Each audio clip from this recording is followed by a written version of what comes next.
আর ভাঙরের নাম তো আলহামদুলিল্লাহ গোটা পশ্চিম বাংলা এখন নয়, গোটা ভারতবর্ষের মানুষ চিনে গেছে ভাঙর। জি কেন চিনেছে আমি আর বলছি, ভাঙর, ভাঙর বলে একটা জায়গা আছে। পাওয়ার গেট নিয়ে লড়াই, সেখানেও ভাঙর। রাজনীতি নিয়ে চলছে, সেখানেও ভাঙর। জলসা হচ্ছে, সেখানেও ভাঙর। খালি ভাঙর, ভাঙরকে এখন সবাই চাই, কথা ঠিক কিনা? জি এই জন্য খুব জলসাও হয় মাশাআল্লাহ। হালখাতা থেকে শুরু করে, বাচ্চার মুসলমানি থেকে শুরু করে, বাপ মরে যাওয়া থেকে শুরু করে, বাৎসরিক থেকে শুরু করে, মহরম থেকে শুরু করে, ফাতিহা ইয়াজদাম, ফাতিহা দোয়াজদাম থেকে শুরু করে, শবে বারাত থেকে, নবী দিবস থেকে শুরু করে কত জলসা, কত জলসা, প্রচুর জলসা হয় ভাঙরে। যাক, আবার বিশেষ করে এখন আবার সোশ্যাল মিডিয়ার যুগ হয়ে নিয়ে এখন কোন হুজুরকে দাওয়াত করবো আমরা ঠিক করতে পারছি না, নিজেরাই ঘাবড়ে যাচ্ছি, তাই না? মাচাই বসে বসে বলছে, ই বলছে ওকে কর, ও বলছে ওকে কর। শেষকালে দেখা যাচ্ছে ও বলছে আমি বেশি পয়সা দেবো, ওকে কর। লাস্টে বললো কমিটির সেক্রেটারি যে বললো ঠিক আছে তুই তাহলে এত দিবি, বলে হ্যাঁ এত দেবো। তুমি কত দিবি? বলে আমি তো অত পারবো নি, বলে তাহলে ওকে নিয়ে আসবো। জি এইসব চলছে হুজুর। লম্বা হুজুর, খাটো হুজুর, রোগা হুজুর, মোটা হুজুর, কালো হুজুর, ফর্সা হুজুর, এবাওয়ালা হুজুর, পাগড়িওয়ালা হুজুর, সব হুজুর তো এখন আপনার পকেটে। কথা বল জি। এই জন্য কত হুজুর নিয়ে আপনারা ঘাটাঘাটি করছেন আর কত জলসা শুনছেন, মাথা খারাপ, মাথা খারাপ। নিজেরাই ঠিক করতে পারছেন না যে কোনটা করবো আর কোনটা করবো না। জি তারপরে এরই মাঝখানে আবার কত রকমের হুজুর বেরিয়েছে। সিপিএম মার্কা হুজুর বেরিয়েছে, সিপিএম এর ছেলেরা বলছে ওকে লিয়ে আয়। তৃণমূল মার্কা বেরিয়েছে, সে বলছে হুজুর ওই হুজুরটাকে লিয়ে আয়। জি বিজেপি মার্কা আবার হুজুর বেরিয়েছে, সে বলছে আবার ওই হুজুরটাকে লিয়ে আয়। তো মাথা খারাপ হয়ে যাচ্ছে, কত জলসা শুনবো। যাক, খুব হিসাব করে চলে। পা ফেলবেন তো হিসাব করে চলে, পা ফেলবেন হিসাব করে ফেলে। আখিরি জামানা সব থাকবে, কিন্তু মানুষের ঈমান থাকবে না। আল্লাহ রসুল ১৫০০ বছর আগে বলে দিয়ে গেছেন, মানুষ সকালবেলা থাকবে মোমেন আর সন্ধ্যেবেলা কুফরি করে কাফের হয়ে যাবে। সন্ধ্যেবেলা থাকবে মোমেন, সকালবেলা কুফরি করে কাফের হয়ে যাবে। এরা নিজেরা জানবে না যে কাফের হয়ে গেছে। আর এই কাফের হয়ে গিয়ে যদি বিনা তওবায় মারা যায়, আমি রাসূলুল্লাহ বলছি ঠিকানা তার জাহান্নাম হবে। এই জন্য খুব হিসাব করে চলে, খুব হিসাব করে চলে। যেটা জানা নাই সেটা বলার দরকার নাই, কাউকে ভালো মন্দ বিচার করার দরকার নাই। কে ভালো কে মন্দ আল্লাহই ভালো জানে, আল্লাহু আলাম, তিনি ভালো জানেন। নিজে কেমন সেটাকে বিচার করুন। আমি নিজে কেমন, নিজের জায়গাটা তৈরি করে টুকটুক করে চলার চেষ্টা করুন। নিঃশ্বাসটা বন্ধ হয়ে ইমানের সঙ্গে ভিতরে ঢুকতে পারলে আপনি জ্ঞান সাকসেসফুল। আর নিঃশ্বাস তো বন্ধ হবেই, আজ না হলে 2 বছর পরে হবে, 2 মাস পরে হবে, 1 বছর পরে হবে। কত বড় বড় মাস্তান চলে গেল, যত বড়ই মাস্তান এসুক সব মাস্তানকে আল্লাহ সাইজ করবে। কথা বলেন ঠিক কিনা? হ্যাঁ, নমরুদের মতো টপ র্যাঙ্কের মাস্তান একদিন দুদিন নয় 1700 বছর বেঁচে ছিল, তো কম বড় মাস্তান নয়। পৃথিবী আমার বলেছিল, শেষে বললো আকাশ আমার। তাকে আল্লাহ সাইজ করলো কি করে? ছোট্ট একটা মশা দিয়ে। হিটলার, আপনারা জানেন হিটলার একটা দুটো মানুষ মারেনি, 60 লক্ষ ইহুদি মেরেছিল হিটলার। 60 লক্ষ ইহুদি মেরেছিল হিটলার। সে বেটাও সাইজ হয়ে গেল। কথা বলেন। আর এই ভাঙরে যদি 2-4টে মাস্তান বেরিয়ে পড়ে, মেরে ফেলবো, পুঁতে ফেলবো, কেটে ফেলবো, খুব বেশি দিন নয়, ফাটাস করে পড়বি আর মরবি। সময়ের অপেক্ষা। আর আল্লাহ যাদেরকে হায়াতে রাখবে তারা খালি দেখবে। তবে একটা কথা শোন, পৃথিবীর জমিনে যদি নবিয়ানা নকশায় যদি জীবন যাপন করা যায়, মানুষকে যদি ভালোবাসা যায়, মানুষের সঙ্গে যদি আন্তরিকতা মহব্বত বাড়িয়ে দেওয়া যায়, মানুষকে যদি কাছের করে নেওয়া যায়, তুমি মারা যাওয়ার পরে মানুষ দুঃখ প্রকাশ করবে, ওহ মানুষটা চলে গেল, খুব ভালো লোক ছিল, এত মিষ্টি ব্যবহার ছিল, এটা বলবে।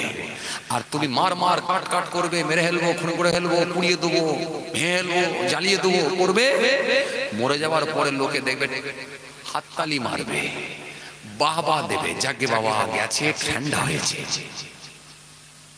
এই জন্য ভালো হওয়ার চেষ্টা করতে হবে, ভালো হয়ে যায়, ভালো হয়ে যায়। ওয়াজ আলহামদুলিল্লাহ অনেক শুনেছি, এবারে ভালো হওয়ার টাইম হয়েছে, ভালো হতে হবে। জি, ইয়া আইয়ুহাল্লাযীনা আমানু দুখুলু ফিস সিলমি কাফা ওয়ালা তাত্তাবিউ খুতুওয়াতিশ শাইতান ইন্নাহু লাকুম আদুউম মুবিন। আল্লাহ রাব্বুল আলামিন বলছেন কি ইয়া আইয়ুহাল্লাযীনা আমানু হে ঈমানদারগণ উদখুলু ফিস সিলমি কাফা, আমি আল্লাহ বলছি সম্পূর্ণভাবে ইসলামের মধ্যে প্রবেশ করো, দাখিল হও। ওয়ালা তাত্তাবিউ খুতুওয়াতিশ শাইতান, শয়তানের পথ যেন তোমরা ভুল করে ধরবে না। ইন্নাহু লাকুম আদুউম মুবিন, নিশ্চয় সে হলো তোমাদের প্রকাশ্য শত্রু, প্রকাশ্য দুশমন। এইজন্য ভালো হয়ে যাবার টাইম এসেছে, ভালো হয়ে যেতে হবে আমাদের। ঝগড়া অশান্তি থেকে বেঁচে থাকার চেষ্টা করতে হবে, ইসলামের দিকে ধাবিত হতে হবে। চলেন, যেহেতু মুহররম মাসে করেছেন, যদিও আপনাদের সবই জানা, তবুও মুহররম মাসে যেহেতু জলসার মাহফিল দিয়েছেন, মুহররম সম্পর্কে দুটো একটা কথা বলতেই হয়। চলুন, ভূমিকায় আর লম্বা নয়, আস্তে আস্তে সাবজেক্টের দিকে এগিয়ে যাই। কথা বুঝে আসছে? মনে রাখবেন বাবাজি, আমার ভাইরা, এই মুহররম মাস, এই মাসের একটা ফাজিলাত রয়েছে, এই মাসের একটা গুরুত্ব রয়েছে। এই মাস আত্মশুদ্ধির মাস, এই মাস জিকিরের মাস, এই মাস তপস্যার মাস, এই মাস আল্লাহর সন্তুষ্টি অর্জন করার মাস, এই মাস নবিয়ানা নকশায় চলার মাস, এই মাস আল্লাহকে খুশি করার মাস। সেই মাস হলো মুহররম মাস। এই মাসের কিছু করণীয় আছে আর কিছু বর্জনীয় আছে, মনে রাখবে।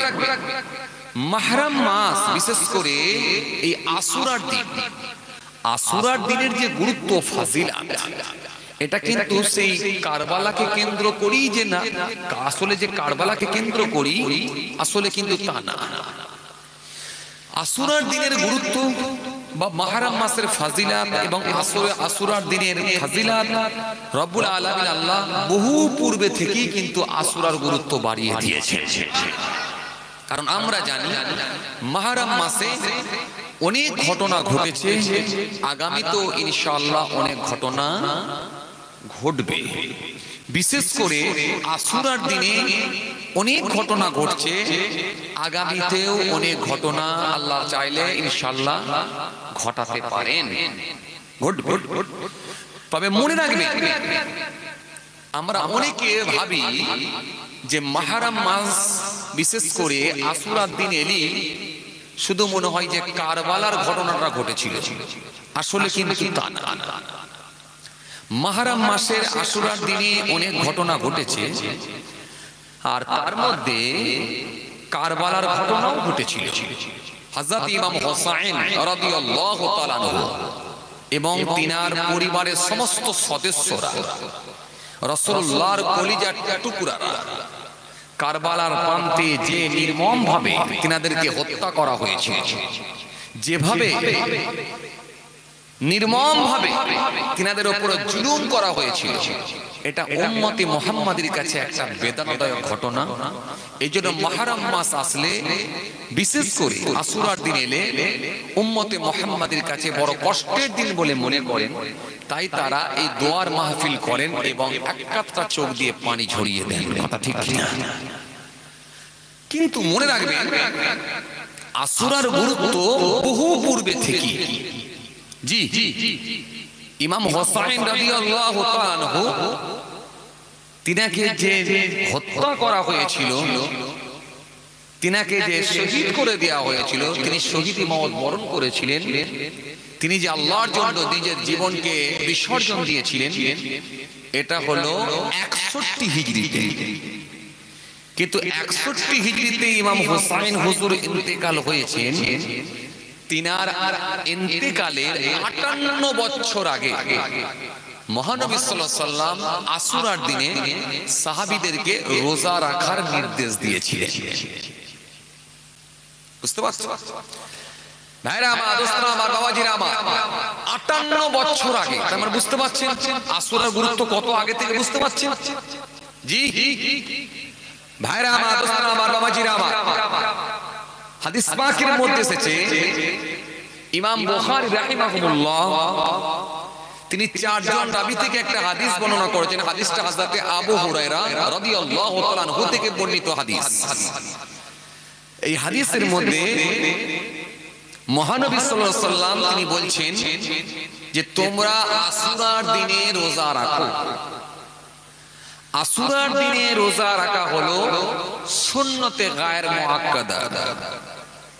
শুনছেন আপনারা? আশুরার দিনে রোজা রাখা হলো সুন্নতে গায়ের মুআক্কাদা। সুন্নতে গায়ের মুআক্কাদা কোনগুলো আপনারা জানেন? সুন্নতে গায়ের মুআক্কাদা কোনগুলো জানেন?